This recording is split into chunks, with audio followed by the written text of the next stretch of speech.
গতকাল মধ্যরাত্রে কয়টা হবে 12:30 বা 1টা হবে, একটা আনএক্সপেক্টেড ঘটনা ঘটেছে হলো জাতীয় শহীদ মিনারে। আপনারা জানেন যে 21শে ফেব্রুয়ারি হলো আমাদের মহান জাতীয় ভাষা দিবস। এই দিনটাকে আমরা প্রত্যেকেই মানে বাংলাদেশের মাটিতে যাদের জন্ম, যাদের বাংলাদেশি রক্ত বুঝছেন, তারা কম বেশি প্রত্যেকে এটা মানে। ইভেন শুধু বাংলাদেশই না, পৃথিবীর বিভিন্ন দেশে, আমেরিকা নিউ ইয়র্কে আছে, আমি যখন লন্ডনে ছিলাম সেখানেও দেখেছি, সেখানেও আমাদের বাংলাদেশি ভাই বোনেরা সুন্দর করে একটা শহীদ মিনার বানিয়ে সেখানে কি করে এই 21শে ফেব্রুয়ারিটা পালন করে। আমি ওয়াশিংটন ডিসিতে যখন গিয়েছিলাম, ওয়াশিংটন ডিসিতে যে বাংলাদেশ হাই কমিশন রয়েছে তার ঠিক বাইরেও একটা অপূর্ব সুন্দর শহীদ মিনার আছে। অনেক আগে একটা ভিডিও করেছিলাম, পারলে আমার এই হ্যালো ইউএসএ ইউটিউব চ্যানেলে আছে, গিয়ে দেখে এসেন। তো এখন জামায়াত ইসলাম বাংলাদেশের প্রধান রাজনৈতিক বিরোধী দল, পার্লামেন্টের প্রধান বিরোধী দল, অপোজিশন পার্টি, বুঝছেন, ৭৯টা আসন নিয়ে তারা মানে খুব কঠিন এক অবস্থায় রয়েছে বাংলাদেশের এই জাতীয় সংসদে, অর্থাৎ বিরোধী দল আসনে। এখন বাংলাদেশে যত রাষ্ট্রীয় বিধি আচার আচরণ যেগুলো দীর্ঘদিন ধরে পালন হয়ে আসছে, যেটা বাংলাদেশের ইতিহাস ঐতিহ্যের সাথে জড়িত, সেটা স্বাভাবিকভাবে এখন সরকারি দল হোক বা বিরোধী দল হোক, রাষ্ট্রের প্রশ্নে হলো সবাই এক থাকে। এটা পৃথিবীর প্রত্যেকটা দেশের নিয়ম, প্রত্যেকটা দেশের নিয়ম। এই যে ডোনাল্ড ট্রাম্প বলেন, জো বাইডেন বলেন, ইরান বলেন, ইরাক বলেন, সৌদি আরব বলেন, পাশের দেশ ভারত, পাকিস্তান, পৃথিবীর যে কোনো দেশেই যান না কেন, রাষ্ট্রীয় নীতি হলো এক, ব্যক্তিগত নীতি হলো আরেক। রাষ্ট্রীয় প্রশ্নে সবাই একসাথে দাঁড়িয়ে যায়, বুঝছেন, একসাথে দাঁড়িয়ে যায় হাতিয়ার নিয়ে। আর ব্যক্তিগত ঝগড়া বিবাদ, মন মালিন্য দাবি দেওয়া, সেটা হলো আরেক কাহিনী। তো এখন মনে করেন বাংলাদেশকে যদি ভারত আক্রমণ করে, বাংলাদেশকে ধরেন কথার কথা 2 সপ্তাহ পর ভারত বাংলাদেশকে আক্রমণ করলো, তা আক্রমণ করার পর কী হবে? এই যে জামায়াত আর বিএনপি আর আওয়ামী লীগ, এরা কি 3 ভাগে বিভক্ত হয়ে যাবে? উত্তর হইল না। বাংলাদেশের রক্ত যদি, বাংলাদেশের মাটিতে যদি জন্ম নিয়ে থাকে, বাংলাদেশি কোনো বাবা মায়ের রক্ত যদি আপনার শরীরে শেখে থাকে, তাহলে আপনারা কী করবেন? সবাই তখন জাতিগতভাবে এক হয়ে যাবেন। এটাই পৃথিবীর নিয়ম, এটাই হয়ে আসছে। তো এখন জামায়াত ইসলামী ক্ষমতায় যাওয়ার আগে, পার্লামেন্টে যাওয়ার আগে এক ধরনের তাদের ভিউজ ছিল, তাই না, স্ট্র্যাটেজি ছিল। এখন যেহেতু উনি বাংলাদেশের রাষ্ট্রের একটা অংশ হয়ে গেছে, আগে তো ছিল পলিটিক্যাল একটা পার্ট, এখন হলো রাষ্ট্রের একটা পার্ট, স্টেটসের একটা পার্ট হলো জামায়াত ইসলামী। তো স্বাভাবিকভাবে রাষ্ট্রীয় যে বিধিনিষেধ যেগুলো আছে, যে রীতি রেওয়াজগুলো আছে, রিচুয়ালগুলো আছে, এটা তো তাকেও স্বাভাবিকভাবে পালন করতে হবে। তো এই কারণে জামায়াত ইসলামী সেই শহীদ মিনারে গিয়ে পুষ্প অর্পণ কি বলেন নাকি, আচ্ছা, পুষ্প অর্পণ করেছিলেন। সেখানে গিয়ে ভাষা শহীদ যারা মারা গিয়েছিলেন তাদের প্রতি শ্রদ্ধা জানানোর জন্য। তো এই ঘটনাটা যখন সেখানে ঘটছিল, জামায়াত ইসলামী তার লোকজন নিয়ে, তার কর্মী সমর্থক নিয়ে সেখানে যখন যান, তখন একদল লোক জামায়াতকে উস্কানি দেওয়ার জন্য ওই রাজাকার বইলা, ওই যে একটা আছে না স্বাধীনতা বিরোধী বিভিন্ন স্লোগান আছে, মনেও নাই কি জানি একটা স্লোগান দিল। প্রবলেম হলো ভাই, আমি মুখস্থ করে আসি না রে ভাই, দেখো পড়ি না, মুখস্থ করে আসি না।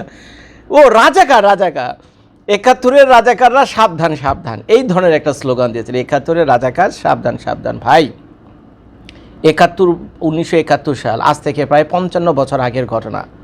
ভাই পৃথিবীর এমন একটা ভালো দেশ পাবে না যারা কিনা পিছনের ইতিহাসকে ধইরা রাইখা প্রত্যেক দিন পিছনের ইতিহাসকে দর্শন করে। বাংলাদেশ সালে এমন একটা আলায় বাটে পড়ে গেছে, বুঝছেন, জেনে না জেনে কিছু মানুষ নিজেদের সুবিধার জন্য 1971 সালটাকে এটা প্রত্যেক দিন সালে আমরা দর্শন করি। 1971 সালকে প্রত্যেক দিন সালে আমরা দর্শন করি। সিরিয়াস ভাই, মন থেকে আমি বললাম।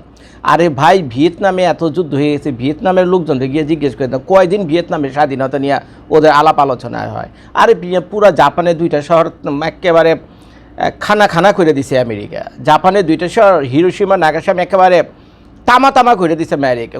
কতদিন মনে রাখছে জাপান। এখন জাপানের সাথে আমেরিকার দিকে ছোট ভাই বড় ভাই সম্পর্ক। উত্তর এই যে দেখেন, তারপর আরও বহুত কাহিনী আছে, বুঝছেন, বহুত কাহিনী আছে। মেক্সিকোর সাথে আমেরিকার কি যুদ্ধই না লাগছিল। এখন দেখেন তো 2 ভাইয়ের কী সম্পর্ক, কোথায় ইতিহাস একসময় ছিল, সেই প্রয়োজনে যুদ্ধ হয়েছে, মিটপাট হয়ে গেছে, ঝামেলা শেষ। এখন 2026 সাল, এখন ওইভাবে চলতে হবে। আপনারা কি চ্যাটার এক কথা পেয়েছেন 1971 সালে কে কী করছিল, 1972 সালে কী করছে, এই সালা চ্যাটার সেই ওই 50 বছরের কাহিনী নিয়ে এখনও দেখি টক শোয়ে লড়ার আলোচনা। মুখটা খারাপ হয়, বুঝছেন, এখনও টক শোতে এই আলোচনা, রাস্তাঘাটে এই আলোচনা, বক্তৃতা বিবৃতি আলোচনা, সালে নতুন কিছু কয় না। এই হালা যত পলিটিশিয়ানরা আছে বাংলাদেশে, নতুন কিছু কেন, সেই পুরনো কাহিনী। তো গেছে তো ভাই 1971 সালের কাহিনী। এখন বাংলাদেশের প্রধান এই পার্লামেন্টের বিরোধী দল হিসেবে জামায়াত ইসলামের একটা রেসপন্সিবিলিটি রয়েছে। তো সে স্বাভাবিকভাবে গেছে, কোন উল্লুক এক সাংবাদিক সেখানে উপস্থিত হয়েছে, গিয়ে বলতেছে এটা তো ভাই একটা নাজায়েজ কাজ করে ফেলছেন। এটা তো একটা নাজায়েজ কাজ করে ফেলছেন। শুনাই আমি আপনাকে, আপনাদের গায়ের রক্ত গায়ের লোম খাড়া যাবে কি কথা শোনার পর, একটু দেখাই আমি আপনাদের, দেখেন কি বলে। এবার আপনারা কি মনে করে আইলেন? এবার রাষ্ট্রীয় আচার হিসাবে দেখেন দেখেন প্রথম দিকে জামায়াত সাধারণত কখনো ফুল দিতে আসে না শহীদ মিনার, এবার আপনারা কি মনে করে আইলেন? এবার রাষ্ট্রীয় আচার হিসাবে এটা আমার দায়িত্ব, বিরোধী দলীয় নেতা হিসেবে আসতে হবে আমার সাথীদেরকে নিয়ে, তাই আমি এসেছি। এখনো কি জামাত এটা না জায়েজ মনে করে? আপনি এই প্রশ্ন কেন আজকে করছেন? এই ধরনের একটা পবিত্র মুহূর্তে এই ধরনের প্রশ্ন না করাই ভালো। জি, আচ্ছা, জামায়াত ইসলামের আমিরের এই ধরনের উত্তর দেখে অনেকে বলছেন জামায়াত ইসলামের আমির খেপে গেছেন। এই ভদ্রলোক খেপেন এই শফিক সাহেব, ভিডিওটা বারবার দেখেছি। উনি খুব ঠান্ডা মাথায় আমি বলেছেন যে সবসময় সব প্রশ্ন করতে নেই, বুঝছেন, এইসব বিতর্কিত প্রশ্ন এড়িয়ে চলেন। একটা রাষ্ট্রীয় অনুষ্ঠানে আসছে, এটাকে সম্মান জানাই আমরা সবাই। অত্যন্ত ভদ্রলোক, বিনয়ের সাথে উত্তর দিয়ে উনি স্কিপ করে গেছেন। অনেকে বলতে খেপে না, খেপে উনি নাই। তো যাই হোক ভাই, যেটা আমি বলছিলাম, তো এই ধরনের প্রশ্ন করে একটা মানুষকে বিব্রত করা, বুঝছেন, বিব্রত করা, একটা দলকে বিব্রত করা, একটা কঠিন পরিস্থিতির মধ্যে ফেলা, এগুলি ঠিক না ভাই। 1971 সালকে যা করার, ধর্ষণ করার করছেন 55 বছর ধরে, আসেন এই 2026 সালের এই ফেব্রুয়ারি মাসের 21 তারিখ থেকে সবাই আমরা সংবিধানের উপর হাত রেখে কসম খাই, বুঝছেন।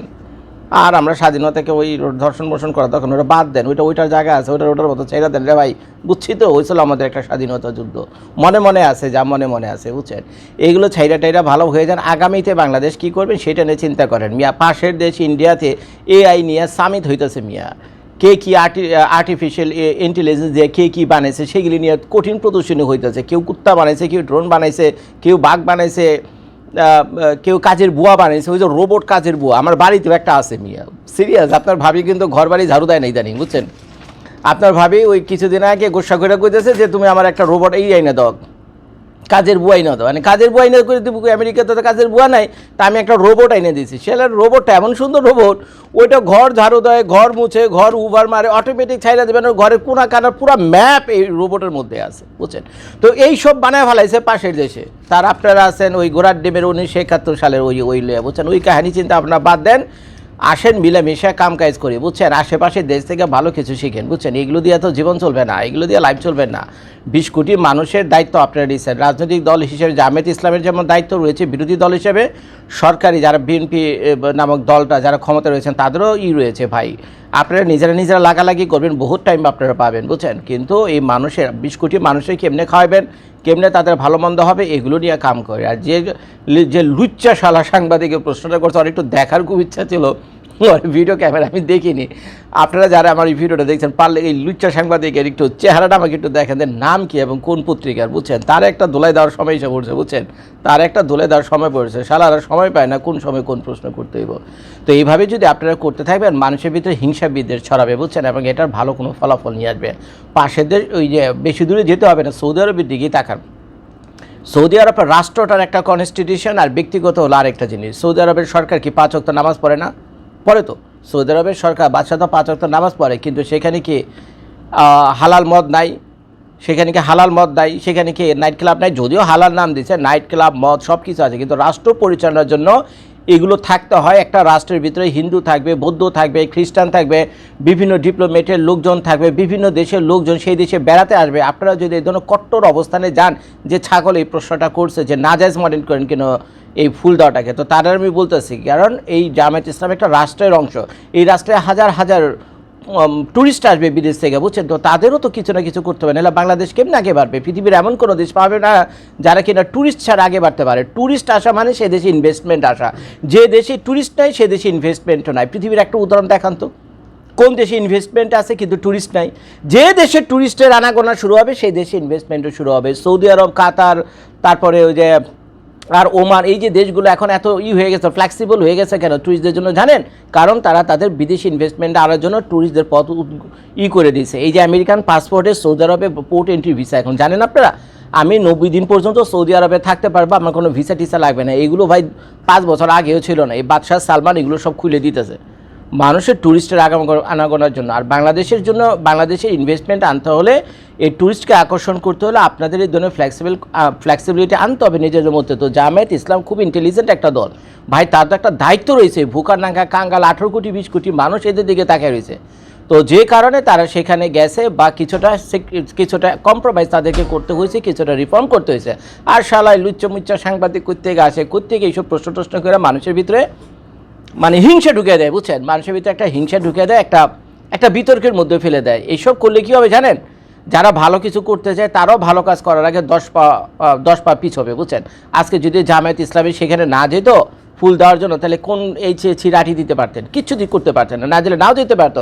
কিন্তু বেচারারা তো তাদের নিজেদের ভিতরে রিফর্ম আনছে রাষ্ট্রের প্রয়োজনে, তাই না? যে আমরা সবাই আসো একসাথে কাজ করি, এটা তো ভাই একটা ইউনিটির লক্ষণ। খুব ভালো একটা কাজ করছে জামায়াত। আর এইটার ভিতরে আপনারা মেয়ে বিষ ছড়া দিয়েছেন। তো যাই হোক, যে হালা এই নিউজটা করছে, যেটা দেখালাম, আপনি পারলে ওর চেহারা খুমাটা আমাকে একটুখানি দেখেন, বুঝছেন? ওর খুমাটা আমাকে একটু দেখেন। ভিডিওটা দেখার জন্য সবাইকে ধন্যবাদ। আসসালামু আলাইকুম।